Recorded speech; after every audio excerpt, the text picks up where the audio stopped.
Assalamualaikum warahmatullahi wabarakatuh. Alhamdulillahi rabbil alamin wa bihi nasta'in ala umurid dunya waddin. Wassalatu wassalamu ala asrafil anbiya'i wal mursalin wa ala alihi wa ashabihi wa man tabi'ahu ila yaumiddin. Amma ba'du, para pemirsa dimanapun Anda berada, apa kabar semuanya? Alhamdulillah, senang sekali rasanya saya Stoma bin Abi Nasr bisa hadir kembali untuk menemani Anda semua dalam program kita tercinta Sekolah Fikih. Saat ini kita masih berada di level 1 dengan mata kuliah Fikih Thaharah 1. Dosen dan narasumber kita pada mata kuliah Fikih Thaharah 1 ini adalah Ustadz Isnan Ansori, LCMAG, yang alhamdulillah sudah hadir di studio dan kelas kita. Kita sapa sejenak beliau. Assalamualaikum Ustadz. Waalaikumsalam warahmatullahi wabarakatuh. Materinya cukup menarik untuk episode pertama antum ini Ustaz, yaitu tentang keterkaitan antara Islam, kebersihan, dan kemudian ada toharoh di pembahasan fikih kita. Jadi itu yang menjadi pembahasan kita pada episode pertama Fikih Thaharah 1. Langsung saja kita bincang-bincang bersama Ustadz Isnan Ansori tentang Islam dan kebersihan. Jadi Islam itu ternyata adalah agama yang dibangun di atas kebersihan, sampai-sampai tanda keimanan dan seterusnya. Itu kebersihan ada di mana-mana, ada di ayat, di hadis dan seterusnya. Nah, sebenarnya bagaimana secara lengkap Islam itu memandang kebersihan itu sendiri, Ustaz? Ya, bismillahirrahmanirrahim. Alhamdulillahi wassalatu wassalamu ala rasulillahi wa ala alihi wa sahbihi wa mawalah wa ba'd. Kita mengetahui bahwasannya tugas manusia yang paling utama di dalam kehidupan dunia ini adalah dalam rangka untuk beribadah kepada Allah Subhanahu wa taala. Betul. Seperti apa yang Allah firmankan di dalam surah Az-Zariyat, "Wa ma khalaqtul jinna wal insa illa liya'budun." Dan tidaklah aku ciptakan jin dan manusia kecuali dalam rangka untuk beribadah kepadaku. Maka ketika seorang manusia yang sesungguhnya sangat membutuhkan kepada Rabb, dan Allah Subhanahu wa taala menjelaskan tentang bagaimana ia beribadah kepadanya, seyogyanya bagi manusia itu untuk menghadap bermunajat kepada Allah dengan adabnya, dengan tata cara yang memang betul-betul diridhai oleh Allah Subhanahu wa taala. Artinya dalam konteks inilah maka thaharah itu memerankan peranan yang penting, karena ini terkait dengan masalah bagaimana kita beradab di dalam kita beribadah kepada Allah Subhanahu wa taala. Maka thaharah atau kebersihan atau kesucian itu menduduki peran penting di dalam syariat Islam. Sangat penting ya, karena ini terkait dengan kewajiban kita sebagai manusia kepada Allah Subhanahu wa taala, sekaligus juga bagaimana kita bisa berinteraksi dengan baik kepada sesama manusia. Karena di sini kita dituntut juga untuk tampil dalam baik, kondisi tampil yang sangat amat bersih, gitu ya. Baik, seperti itu. Nah, ini adalah perintah di dalam Islam. Ini artinya pentingnya thaharah di dalam kita berislam. Oke. Bisa disebutkan mungkin perintah-perintah itu baik dari ayat-ayat Al-Quran maupun yang ada dalam hadis-hadis Nabi, apakah banyak ataukah luas dan seterusnya? Tidak dipungkiri bahwasannya, atau tidak bisa kita ragukan bahwasannya di dalam Al-Quran ataupun hadis Nabi SAW sebagai sumber hukum yang paling utama di dalam Islam, itu kita akan dapatkan banyak sekali ayat-ayat ataupun hadis-hadis yang menjelaskan secara eksplisit ataupun implisit tentang aturan thaharah dengan berbagai macam jenisnya. Bahkan ada juga di situ di dalamnya ada yang sifatnya wajib, atau ada juga yang masuk dalam wilayah anjuran saja. Tapi intinya adalah Al-Quran dan hadis Nabi SAW sangat banyak menjelaskan tentang thaharah yang menunjukkan akan pentingnya thaharah itu. Nah, di antaranya misalnya yang hukumnya wajib untuk dilakukan dan terkait dengan thaharah, seperti kita diwajibkan oleh Allah Subhanahu wa taala untuk mensucikan najis yang ada di menempel di tubuh kita ataupun di pakaian kita dan di tempat-tempat lainnya. Firman Allah dalam surah Al-Muddathir, dan kita tahu surah Al-Muddathir termasuk ayat yang awal-awal turun kepada Rasulullah sallallahu alaihi wasallam. Artinya sejak awal Rasulullah sudah diperintahkan untuk memperhatikan kebersihan. Nah, Allah berfirman dalam surah Al-Muddathir ayat 4, "Wa thiyabaka fatahhir." Dan pakaianmu bersihkanlah. Kalau pakaian saja diperintahkan untuk dibersihkan, bagaimana dengan tubuh kita yang ada dalam pakaian? Ada dalam pakaian itu tentu lebih diutamakan. Nah, dalam konteks inilah juga maka Allah juga mewajibkan kita ketika kita berhadas, Ketika kita misalnya mengeluarkan najis dari tubuh kita, maka kita juga diperintahkan untuk bersuci. Seperti misalnya firman Allah dalam surah Al-Maidah tentang kewajiban mandi setelah kita dalam kondisi janabah.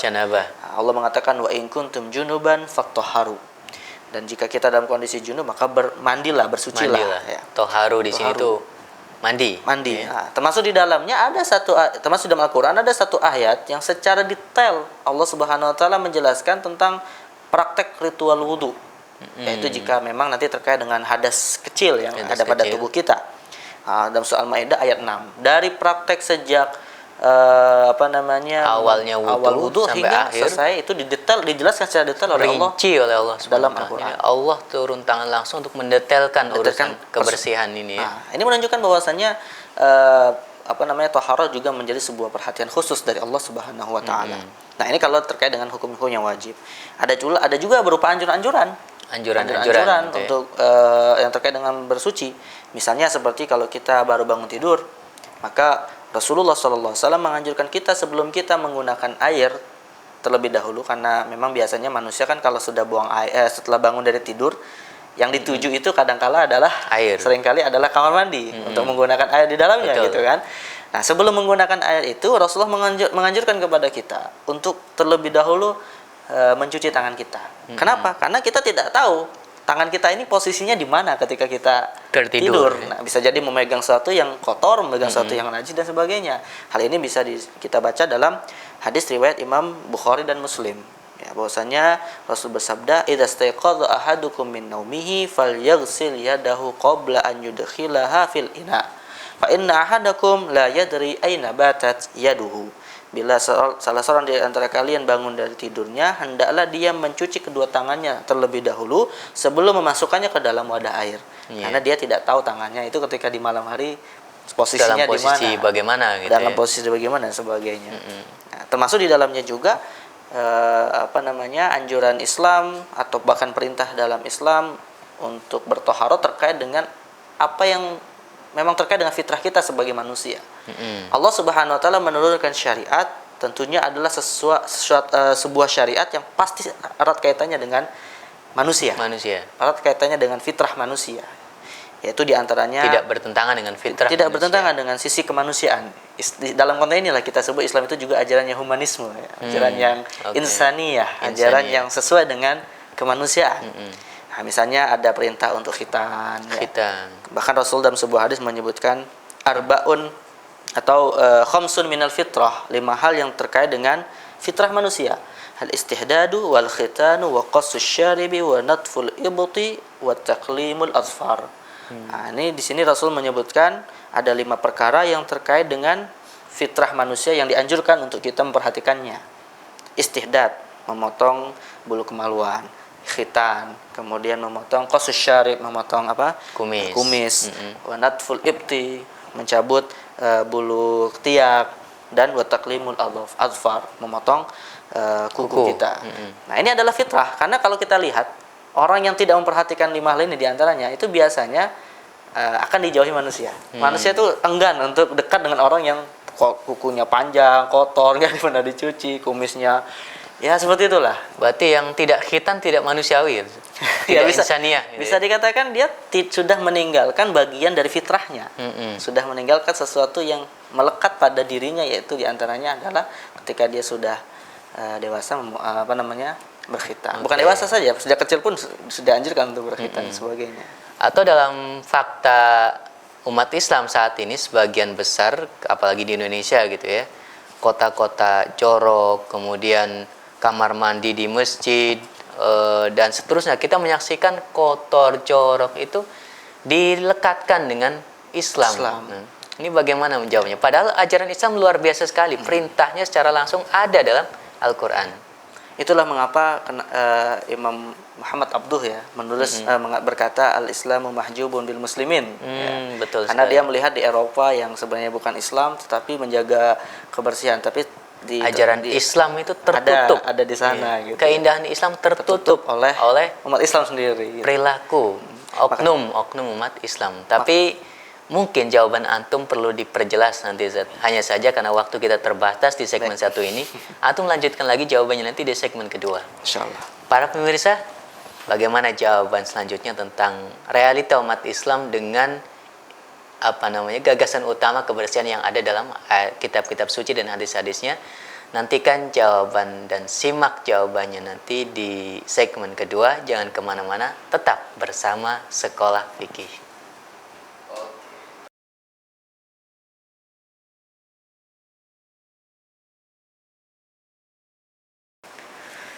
Para pemirsa, kembali lagi bersama Sekolah Fikih. Saat ini kita sudah sampai di segmen kedua. Tadi di segmen pertama, segmen pembuka, narasumber kita Ustadz Isnan Answari sudah menjelaskan tentang bagaimana Islam memperhatikan dan sangat amat memperhatikan kebersihan. Sejak awal syariat Islam ini sudah memerintahkan itu, dan juga sudah membacakan perintah-perintah itu dari ayat-ayat dan juga dari hadis-hadis Nabi Muhammad SAW. Dan terakhir tadi terpotong jawaban tentang realita umat Islam yang banyak sekali mereka tidak memperhatikan kebersihan, hidup jorok, kamar mandi masjid dan seterusnya tidak terawat dengan ajaran Islam yang begitu mulia. Nah, kita simak kembali jawaban tadi Ustaz. Bagaimana? Perlu diulang ini.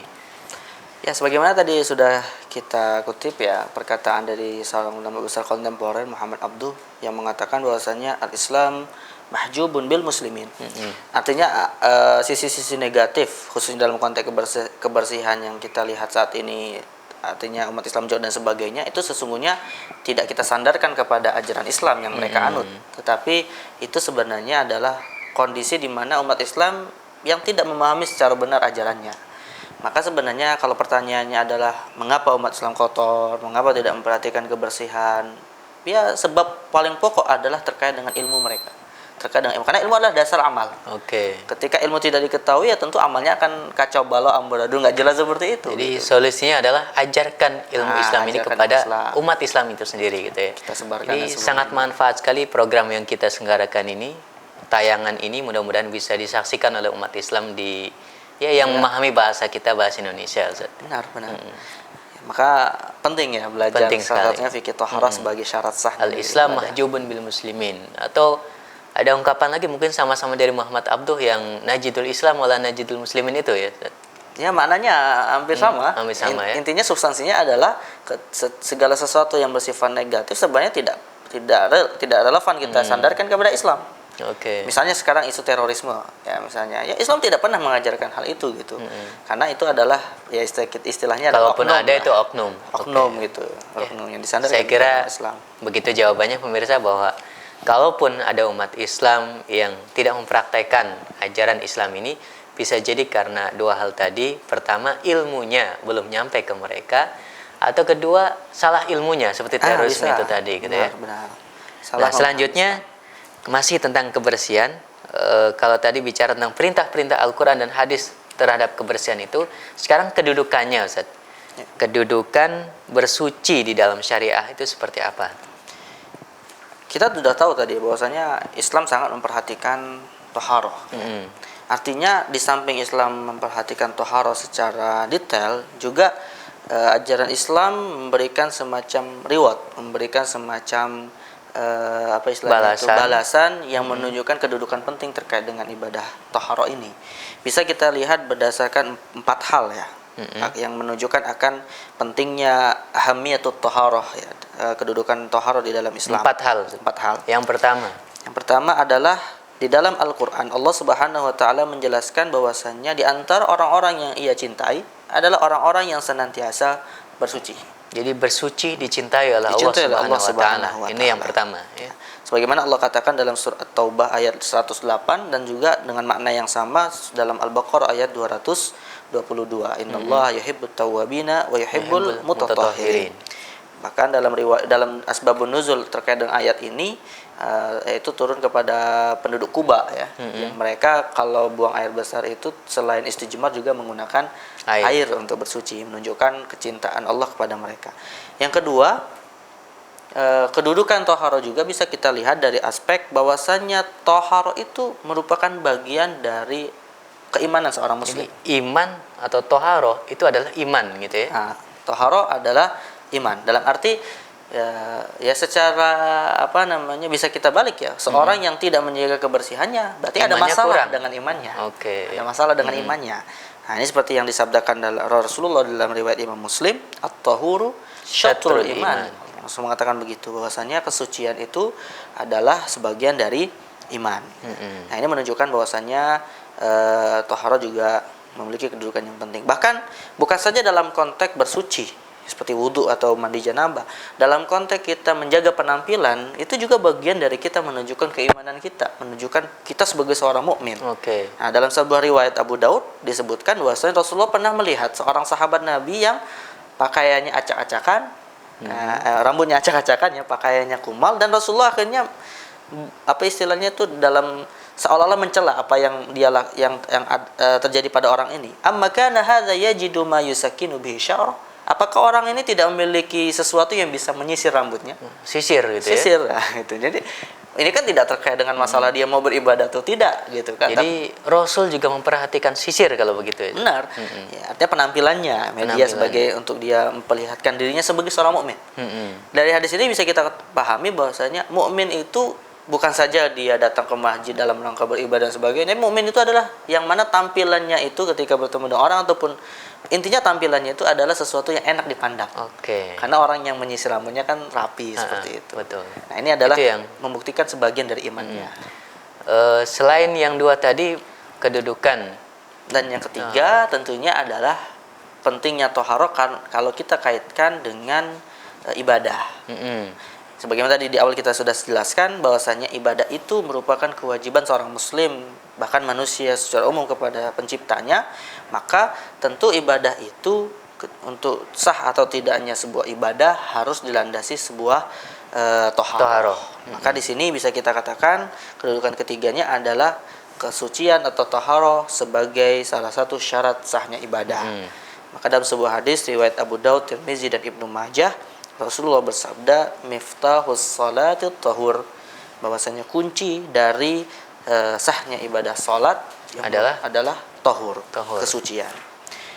Yang terakhir, yang keempat, hal penting lainnya yaitu yang keempat terkait dengan kedudukan taharah adalah karena taharah itu terkait erat dengan yang namanya kebersihan, dan ini mungkin bisa dikatakan sebuah pandangan aksiomatis di kalangan dokter. Betul. Bahwasanya kebersihan itu adalah salah satu cara kita untuk menghindari penyakit. Katakanlah kebersihan pangkal kesehatan. Kebersihan pangkal kesehatan. Maka ketika seseorang menjaga kesuciannya, menjaga toharohnya, maka di sisi yang lain dia juga menjaga dirinya dari banyak penyakit.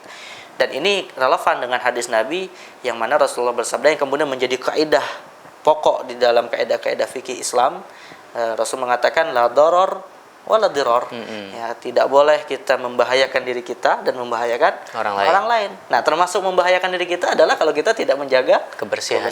Kita tidak bersuci dan sebagainya. Oke, jadi intinya adalah kurang lebih ada 4 kedudukan utama kebersihan atau kesucian di dalam Islam. Yang pertama bahwa kebersihan itu dicintai oleh Allah Subhanahu wa taala, kemudian kebersihan sama dengan keimanan gitu ya. Artinya kalau nggak bersih, imannya bermasalah.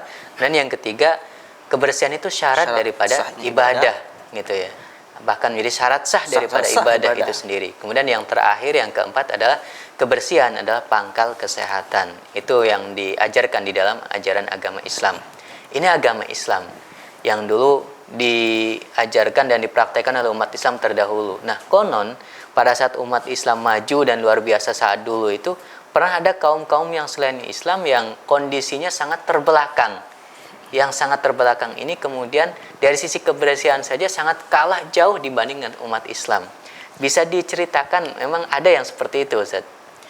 Bahkan bukan saja zaman dahulu ya, bisa jadi umat-umat atau bangsa-bangsa yang sekarang masih ada pun ya ada juga dalam tradisi mereka bahkan menjadikan ketidaksucian itu sebagai sebuah bagian dari ibadah mereka.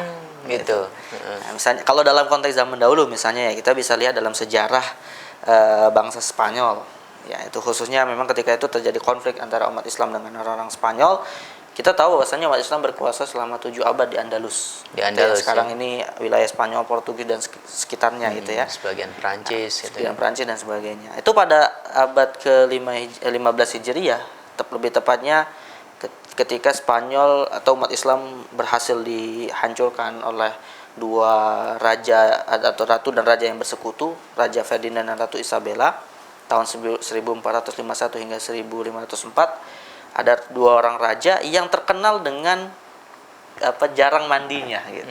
Abad 15 Masehi. Abad 15 Masehi. Padahal mereka adalah dua orang penguasa yang berhasil mengalahkan peradaban besar Islam yang ketika itu sudah berkuasa selama 7 abad. Rajanya itu jarang mandi.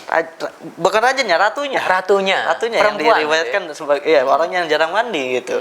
Padahal kan kalau kita lihat konteks zaman sekarang, wanita itu ya apa ya istilahnya? Apalagi ratu ya. Apalagi ratu gitu kan yang harusnya bisa dilihat enak oleh rakyatnya gitu. Padahal sangat populer sekali ratu itu ya. Iya, namanya Ratu Isabella. Ratu Isabella. Kemudian juga Jarang ada mandi. seorang raja Prancis. Rajanya Rajanya di sini, Raja Louis jarang 12, mandi juga. Terkenal jarang mandi. Bahkan ada juga raja Prancis lainnya, Henry keempat yang bahkan ada cerita unik adalah ketika hendak setelah menikah ya dan bertemu dengan istrinya yaitu yang bernama Mary de Medicis itu ketika bertemu dengan rajanya ini Raja Henry itu pingsan.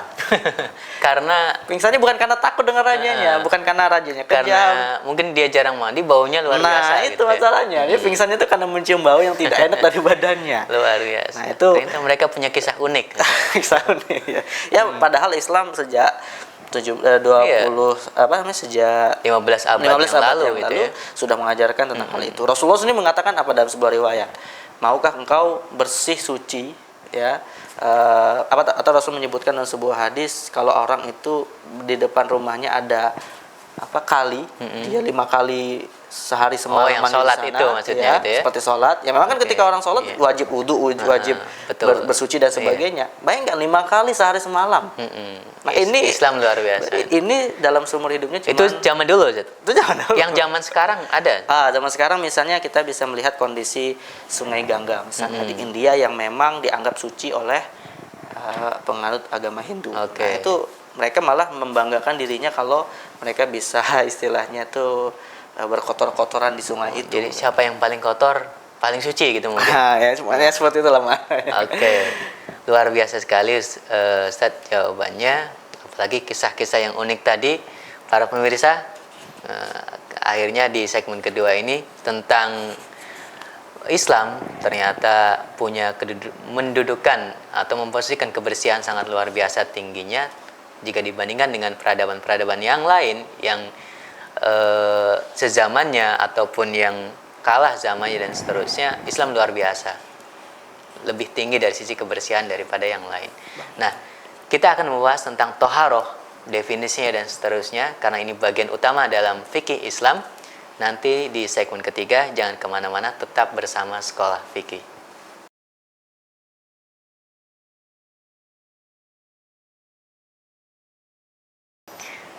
Para pemirsa, kembali lagi bersama Sekolah Fikih.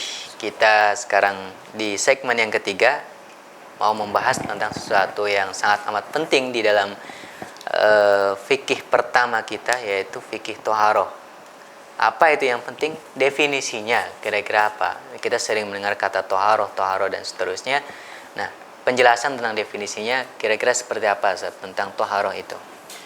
Ya, toharoh adalah bahasa Arab tentunya ya. Bahasa Arab, bukan bahasa Indonesia. Maka sudah jadi bahasa Indonesia juga kayaknya. Sudah jadi bahasa Indonesia ya, alhamdulillah. Toharoh. Maka tentu kalau kita ingin memahami maknanya secara komprehensif harus mengembalikannya kepada makna bahasa Arabnya. Jadi toharoh itu dalam bahasa Arab atau secara bahasa artinya adalah an-nazafah. An-nazafah yang dalam bahasa kita adalah kebersihan. Kebersihan. Nah, misalnya bisa kita dapati makna ini di dalam surah Al-Baqarah 125. Allah berfirman, "Nu'ahidna ila Ibrahim wa Ismail an tahhira baitiya lit-taifin wal 'aqifina war ruqa'is sujud." Allah memerintahkan dalam ayat ini kepada Ibrahim dan Ismail alaihi wassalam untuk membersihkan Baitullah bagi orang yang tawaf, i'tikaf, ruku' dan sujud. Jadi makna tahara di sini adalah secara bahasa nazafah. Tapi tentu nanti akan kita lihat bahwasanya tidak setiap yang nazafah itu secara urfi, secara tradisi manusia itu suci. Disebut suci. Sebagaimana jadi kita juga mendapati sesuatu yang suci bisa Belum jadi tentu. belum tentu itu bersih. Belum tentu toharo. Belum nazafah, belum tentu nazafah. Artinya belum tentu tohara itu nazafah dan belum tentu nazafah itu adalah toharo. Oke. Gitu. Nanti akan kita lihat. Nah, sedangkan dari definisi syar'inya, yaitu definisi fikih toharohnya yang disebutkan oleh para ulama, kita mendapati ada misalnya seorang ulama Hambali yang bernama Mansur bin Yunus al-Buhuti, wafat 1051, dalam kitabnya Kasyaful Qina mendefinisikannya secara ringkas, yaitu adalah irtifa'ul hadath wa zawalun najas. Toharoh. Irtifa'ul hadath wa zawalun najas, terangkatnya hadas dan hilangnya najis.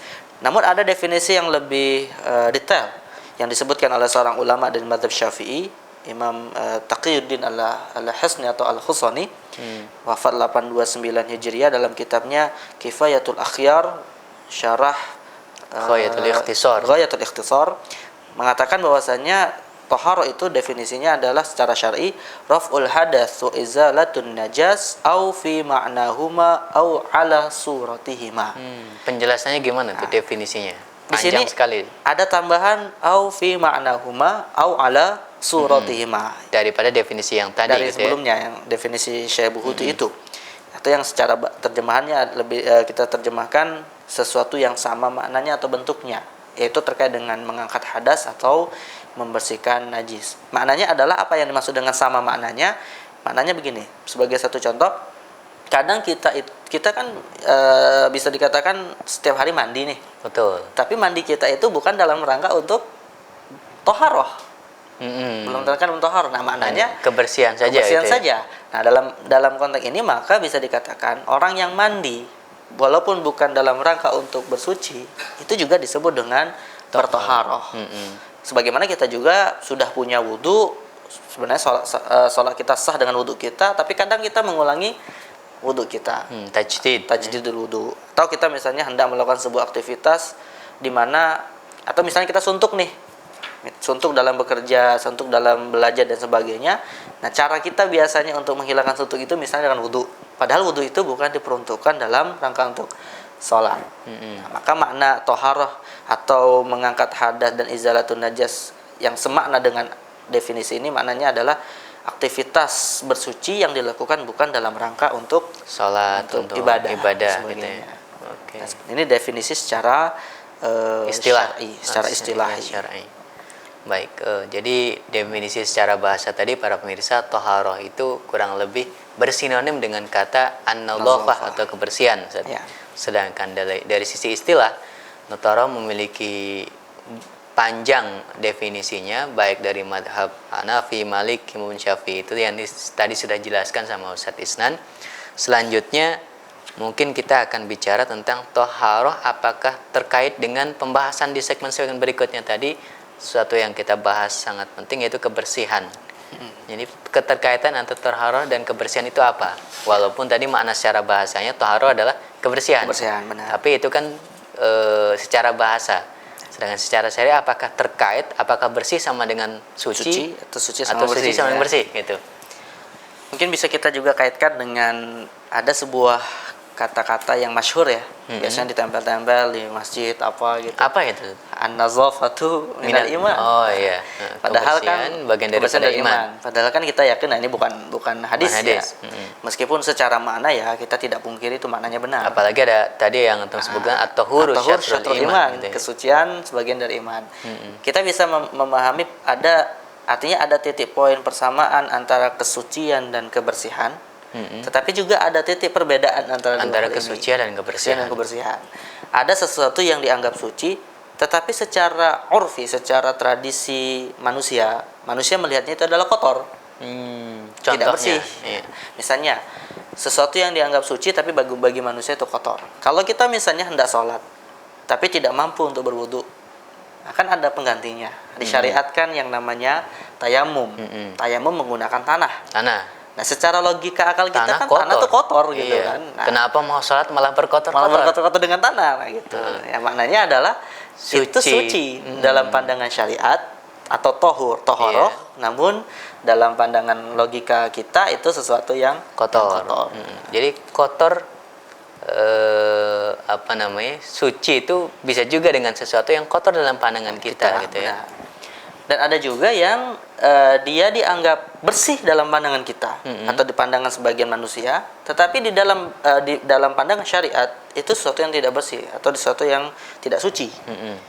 Contohnya, Misalnya kebiasaan sebagian non muslim ya, mereka memelihara anjing di rumahnya misalnya.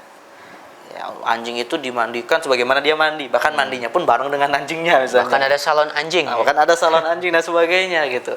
Tetapi kan di dalam fikih kita, khususnya dalam mazhab Syafi'i, anjing itu bukan saja liurnya yang najis, Keseluruhan tapi keseluruhan badannya. tubuhnya adalah najis. Bahkan najis yang levelnya levelnya dalam sudah pandangan sampai Syafi'i itu sudah mughalladah. Walazo. Dan cara mensucikannya menggunakan tanah yang menurut logika kita adalah kotor.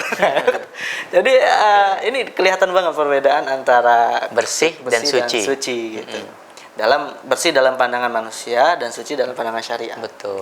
Tetapi meskipun demikian, secara umum kaidah umumnya adalah setiap yang suci itu pasti bersih. Setiap yang suci pasti Bukan pasti, bersih. artinya secara umum ya, bukan pasti secara umum satu yang suci kemungkinan besar adalah Bersih. Nah, dan bersih kemungkinan besar adalah suci. Dan ini kaidah-kaidah umumnya. Seperti kita mandi sehari semalam 2 kali, 3 kali dan sebagainya. Itu di satu sisi bersih, di sisi yang lain kita juga sedang bersuci, sedang bertoharoh. Betul. Berarti bisa disimpulkan tentang keterkaitan toharoh atau suci dengan nadhafah atau bersih ini, ada kondisi di mana suci tapi tidak bersih. Ya. Ada kondisi di mana bersih tapi tidak suci. Ya. Tapi juga ada kondisi yang Umum, ya. suci dan bersih ini bisa berkumpul dalam satu waktu gitu ya. Ya, ternyata para pemirsa luar biasa sekali. Suci itu belum tentu bersih dalam pandangan kita, walaupun itu disebut suci dalam pandangan syariah. Begitu juga bisa jadi ada benda yang bersih dalam pandangan kita, tapi tidak dianggap suci dalam pandangan syariah. Walaupun secara umum seperti yang Ustadz Ihsan tadi jelaskan, bisa jadi juga antara bersih dan suci ini berkumpul dalam satu momen, satu waktu. Nah, nanti saya punya pertanyaan lagi nih Ustadz, tentang karakteristik toharoh itu seperti apa di dalam ajaran agama Islam. Hanya saja karena keterbatasan waktu di segmen ketiga ini, akan saya tanyakan nanti di segmen keempat. Para pemirsa, pertanyaan saya tentang bagaimana karakteristik toharoh di dalam ajaran agama Islam akan kita simak jawabannya dari Ustadz Ihsan nanti di segmen selanjutnya. Jangan kemana-mana, tetap bersama Sekolah Fikih.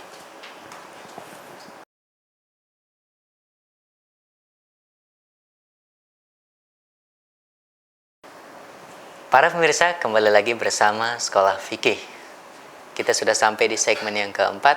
Seperti yang tadi saya sampaikan di segmen yang ketiga, bahwa pertanyaan saya tentang karakteristik toharoh di segmen yang keempat ini. Jadi tentu saja toharoh yang merupakan ajaran Islam, apalagi sangat amat detail dijelaskan di dalam fikih Islam, di awal-awal kitab-kitab fikih ditulis itu, tentu memiliki karakteristiknya. Nah, kira-kira karakteristik toharoh di dalam Islam itu seperti apa, Ustaz?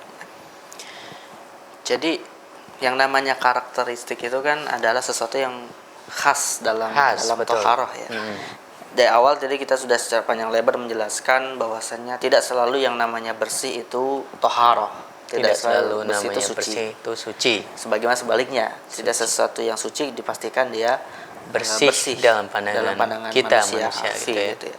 Maka dalam hal ini bisa kita katakan bahwasannya tidak identik toharoh itu bersih. Artinya toharoh memiliki karakteristik tertentu untuk menilai itu bagian dari toharoh ya. Pertama, toharoh itu adalah, atau ketika seorang sedang bertoharoh, dia sedang melakukan sebuah ritual ibadah. Toharoh itu ritual ibadah. Makanya mayoritas ulama ketika menjelaskan tentang rukun wudu, rukun mandi janabah, itu kan salah satu rukunnya menurut mayoritas ulama adalah an-niyah. Betul. Karena niat itulah yang membedakan antara mandinya seseorang itu dalam rangka mengangkat hadas dengan mandinya seseorang sebagai sebuah kebiasaan. Nah, ini menunjukkan bahwasanya ketika orang sedang bertoharoh, meskipun di satu sisi dia sedang membersihkan dirinya, tetapi itu terhitung dia sedang melakukan ritual ibadah. Maka karakteristik yang pertama adalah seseorang itu Toharoh itu adalah ritual ibadah. Maka yang namanya ritual ibadah itu akan ada yang terkait dengan masalah sah dan tidaknya ibadah, ditinggalkan berdosa, melakukan wajib dan sebagainya. Misalnya dalam kasus istinja. Betul. Menurut jumhur ulama, istinja itu hukumnya wajib. Setelah buang air besar atau buang air kecil, hukumnya wajib. Maknanya karena itu adalah bagian dari ibadah, seseorang yang meninggalkan istinja, ya dia berdosa karena meninggalkan sesuatu yang wajib. Nah, karena dia bagian dari ritual ibadah. Tapi kalau misalnya terkait dengan kebersihan biasa, ya namanya itu adat istiadat, ya tentu tidak ada nilai pahala dan dosa di dalamnya. Itu seperti itu. Nah, ini faktor pertama atau karakteristik pertama. Toharoh adalah ritual ibadah. Karakteristik yang kedua.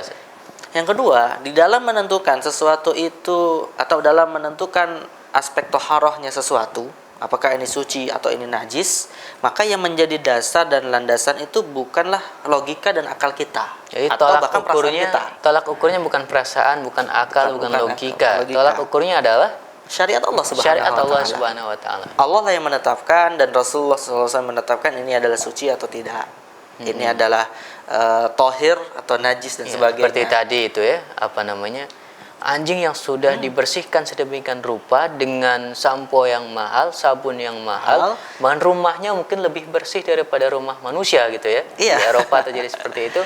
Ternyata sama Allah Subhanahu wa taala dalam banyak madhab kita disebutkan dia tidak suci, anjing itu. Najis. Artinya penilaian kenajisan anjing atau babi misalnya itu bukan karena logika akal kita, tapi betul-betul itu adalah aturan Allah Subhanahu wa taala yang diturunkan dalam rangka kita beribadah dengan menjalankan aturan itu. Nah, ada juga dalam beberapa kasus misalnya bahkan Rasulullah SAW sendiri yang menurut pandangan kita mungkin kotor ya. Dalam sebuah riwayat Rasul mengajarkan ketika Rasul melihat ada salah seorang sahabat yang membuang ludahnya itu ketika sholat di hadapannya, kan Rasul mengajarkan apa? Kalau kamu mau membuang ludahmu, ya janganlah di hadapanmu, buanglah di kanan atau di kirimu. Lalu Rasul memberikan contoh secara langsung dengan meludahkan ludahnya itu ke pakaiannya. Lalu menyebutkan alasannya fa innahu yunaji rabbah. Karena ketika kita berludah di depan itu kita sedang seolah-olah tidak memuliakan Allah Subhanahu wa taala. Nah, ini menunjukkan satu bahwasanya ludah itu tidak najis. Meskipun menurut pandangan kita itu kotor. Bahkan Rasulullah pun mengajarkan dalam sholat kita boleh kalau memang terpaksa harus meludah gitu. Tetapi tentu dengan adabnya, yaitu ke arah kanan atau ke arah kiri.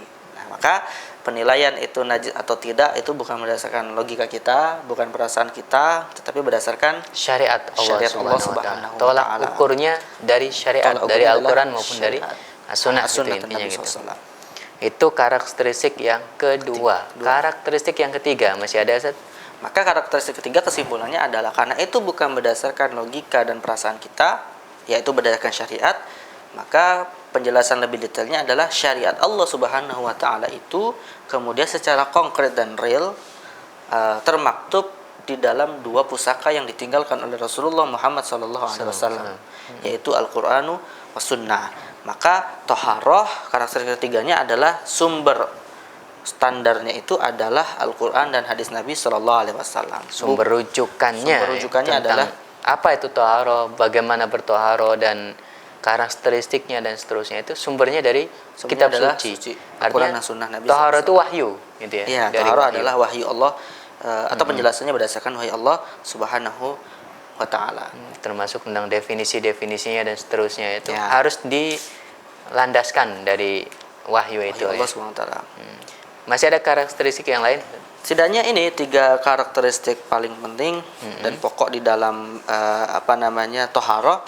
Bahwasanya toharoh itu adalah ritual ibadah yang terikat dengan hukum-hukum syar'i. Betul. Kemudian toharoh itu dasarnya yang kedua adalah bukan dasarnya logika dan akal bahkan perasaan manusia, dan yang ketiga adalah landasannya secara real itu adalah sumbernya Al-Qur'an dan hadis Nabi Sallallahu Alaihi Wasallam. Jadi bukan semacam sesuatu itu misalnya bukan disebut sebagai sesuatu yang najis hanya kalau unsurnya ada unsur kimiawinya misalnya, Mm-mm. atau ada unsur penilaian atomnya dan sebagainya. Bukan alasan-alasan itu. Itu penelitian manusia memang kita katakan iya.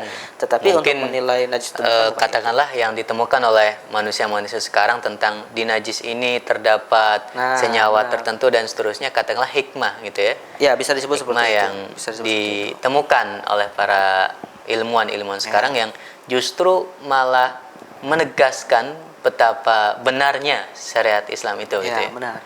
Ya, ketika misalnya Allah Subhanahu wa taala melalui Rasulullah SAW menetapkan aturan kalau kita misalnya bersuci dari liur anjing itu menggunakan tanah misalnya. Ya, secara logika manusia saat itu bisa dikatakan mereka mungkin bertanya-tanya kenapa gitu. Kenapa Apa hubungan tanah? antara Liur anjing dengan tanah gitu ya. Padahal kalau dengan air saja kan sudah cukup gitu. Nah, belakangan ditemukan sebuah kajian ilmiah ya bahwasanya ada unsur-unsur bakteri tertentu di dalam liur anjing yang memang tidak bisa dibersihkan kecuali menggunakan media tanah misalnya. Nah, ini hikmah. Tetapi terlepas hikmahnya itu diketahui atau tidak, ini semua disandarkan terkait pada Al-Quran dan hadis sebagai bagian dari ta'abbud, bagian dari ibadah kepada Allah Subhanahu wa taala. Ya, itu memperkuat saja gitu ya. Memperkuat saja. Jadi para pemirsa, karakteristik toharoh ternyata sangat amat luar biasa di dalam Islam.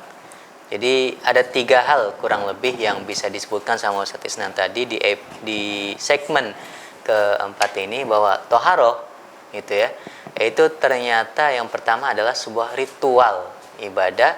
Kemudian yang kedua, toharoh itu adalah ukurannya, landasannya, patokannya itu harus berangkat bukan dari logika, bukan dari penemuan-penemuan dan seterusnya, tapi dari sumber-sumber yang berangkat dari wahyu. Kemudian yang ketiga, ya kurang lebih mirip dengan yang kedua ini, sumbernya dari mana? Al-Quran dan juga As-Sunnah. Itulah karakteristik toharoh yang ada di dalam agama Islam, 3 kurang lebih yang disebutkan sama Ustadz Isnan. Nah, selanjutnya tentang definisinya, bukan definisi, pembagiannya. Iya. Jadi tadi karakteristiknya sudah, definisinya sudah, sekarang adalah pembagiannya. Apakah toharoh itu ada klasifikasinya? Apakah toharoh itu ada jenis-jenisnya dan seterusnya? Kira-kira bagaimana, Ustaz? Toharoh ada? Ada, tentunya pasti ada. Para ulama menjelaskan toharoh itu ada pembagiannya dengan metode pencuciannya juga berbeda sesuai dengan jenisnya. Tapi sayang sekali nanti antum lanjutkan saja di segmen yang terakhir karena waktu yang membatasi kita. Para pemirsa, kita akan simak jawaban Ustadz Isnan nanti tentang klasifikasi toharoh itu di segmen yang kelima. Tetap bersama Sekolah Fikih.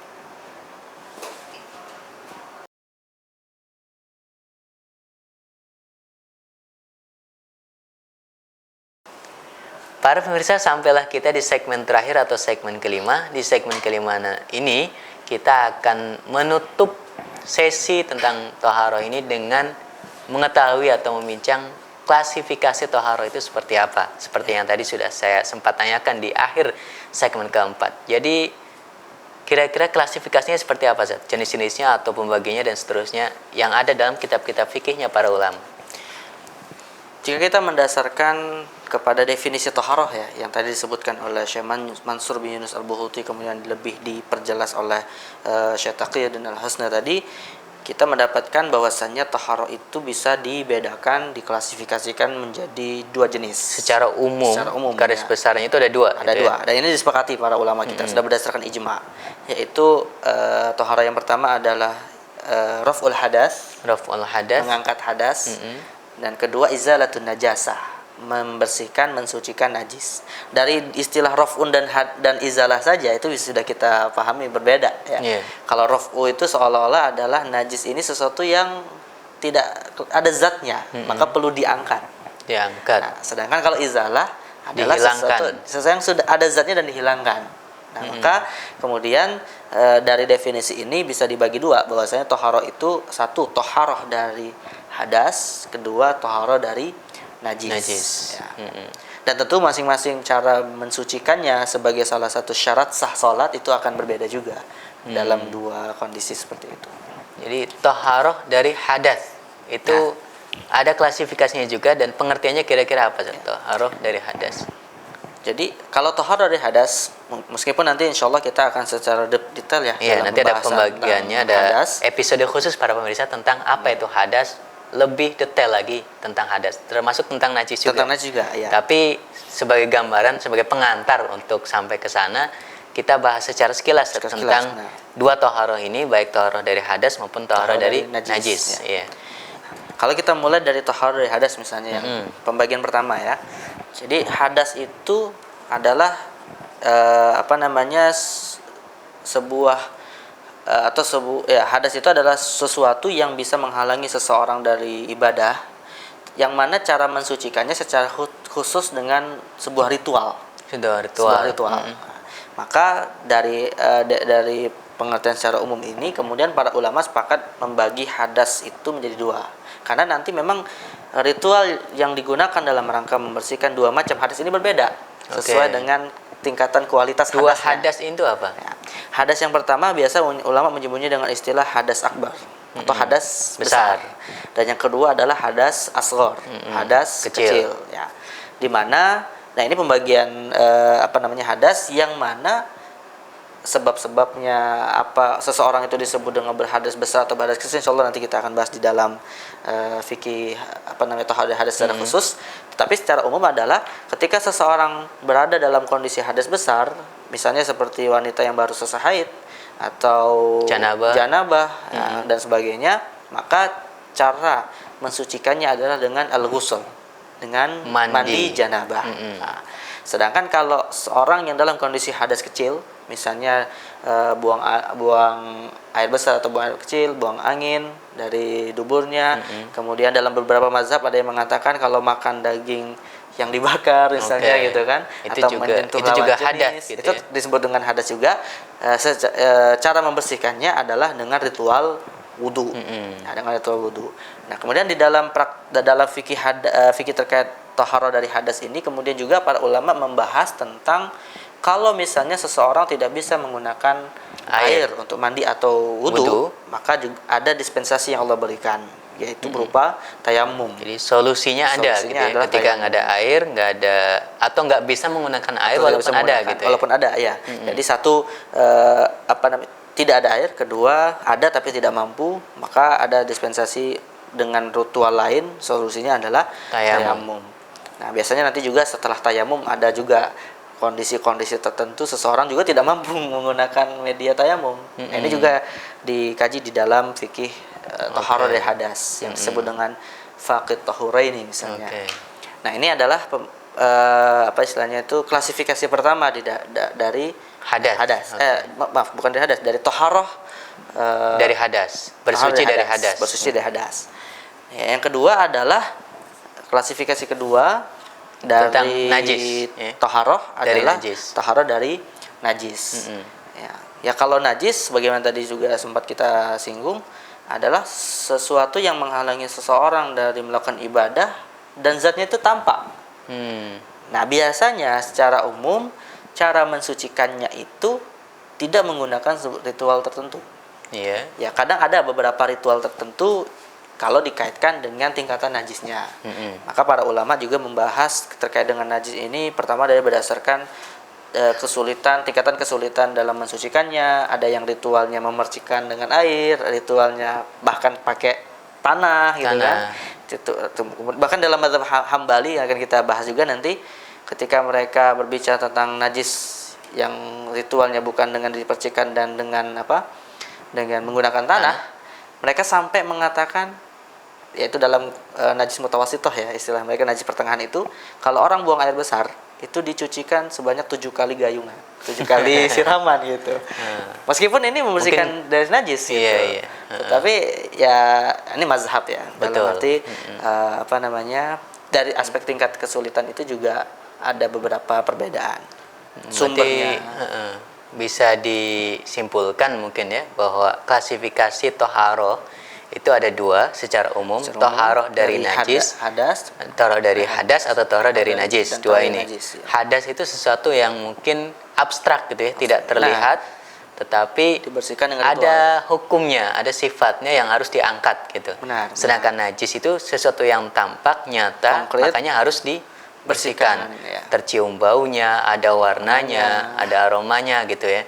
Termasuk mungkin bisa dirasakan Saya gitu rasa ya. ya. Kalau ingin mencoba Itu najis.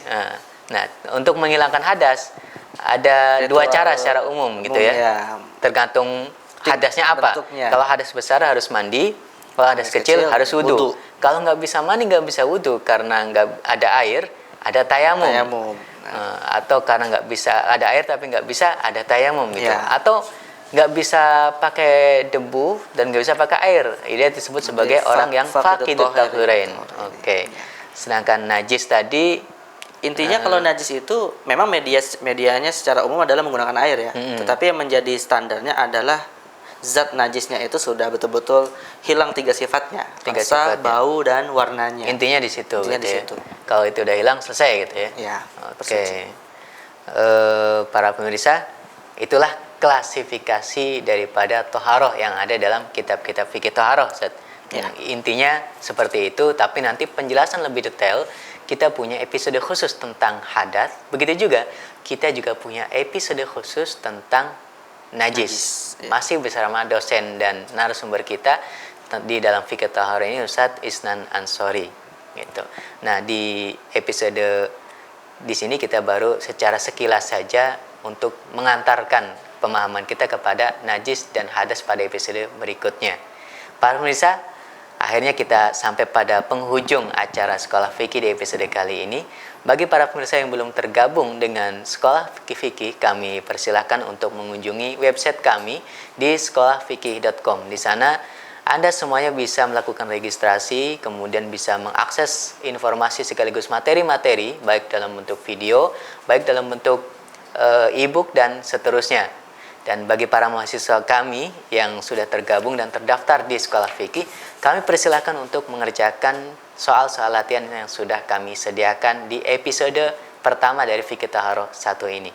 Akhirnya, saya Sutomo Ibn Abi Nasr beserta seluruh kerabat kerja dan yang bertugas sekaligus bersama Ustadz Isnan Ansori sebagai dosen kita di episode kali ini, mohon undur diri dari hadapan Anda semuanya. Jangan lewatkan Sekolah Fikih. Saksikan terus, dan akhirnya wassalamualaikum warahmatullahi wabarakatuh. Waalaikumsalam warahmatullahi wabarakatuh.